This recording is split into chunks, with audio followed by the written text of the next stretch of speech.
Requirements for exports. Here we are looking into the formalities which needs to be fulfilled before starting export business. Foremost and first of all, we have to select a type of business, a business organizational structure which we would be having, under which we may be doing export business.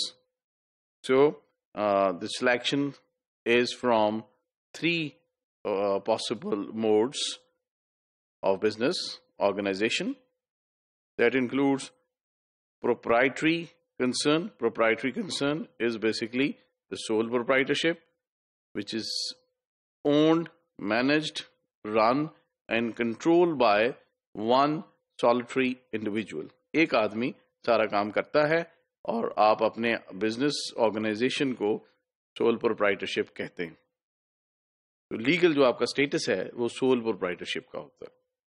جو دوسری type ہے وہ ہے partnership, which اشرز from agreement. ایک contract ہوتا ہے between the partners under which a firm is formed, اور یہ پارٹنرشپ فرم جو ہے یہ سارا کاروبار مینج کرتی ہے.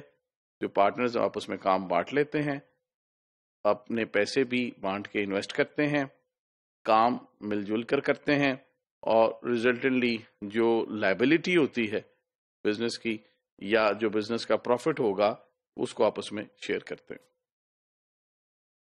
اور تیسرا جو ہے وہ ہے corporate, a private limited company اور a public limited company. So which is usually a bigger business anti.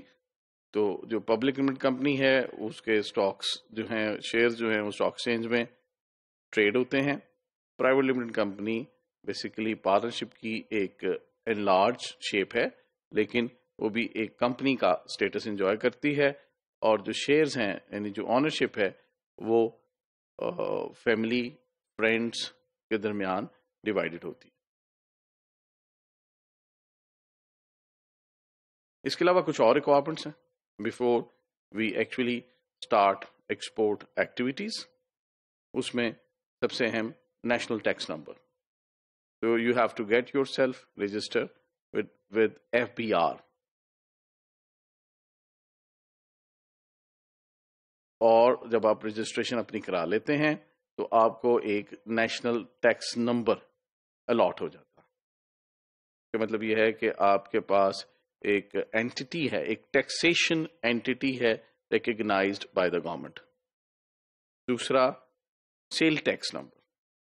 Sales tax number حاصل کرنے کے لیے سیلز ٹیکس رجسٹریشن کرانی پڑے گی. وہ بھی ایف بی آر ای کا ایک ادارہ ہے جس کی کچھ ریکوائرمنٹس ہیں جو آپ پوری کریں گے تو اس صورت میں آپ کو sales tax registration number allot ہو جائے گا. اس کے بغیر آپ ایکسپورٹ ایکٹیویٹی میں انٹر لیگلی نہیں ہو سکتے. اسی طرح bank account, need to have a bank account, which usually a current account with any commercial bank that is required so that you could do your banking transaction, and this is also a requirement from the government. اسی طرح chamber membership.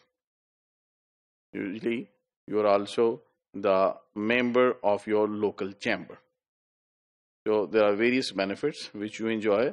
There are various information flows which comes to you through that chamber membership. تو یہ جو چار ہیں یہ important legal requirements ہیں. پہلے وقت میں بہت ساری ریکوائرمنٹس تھیں. آپ کو ایز این ایکسپورٹر رجسٹریشن کرانی پڑتی تھی, ایکسپورٹ لائسنس حاصل کرنا پڑتا تھا.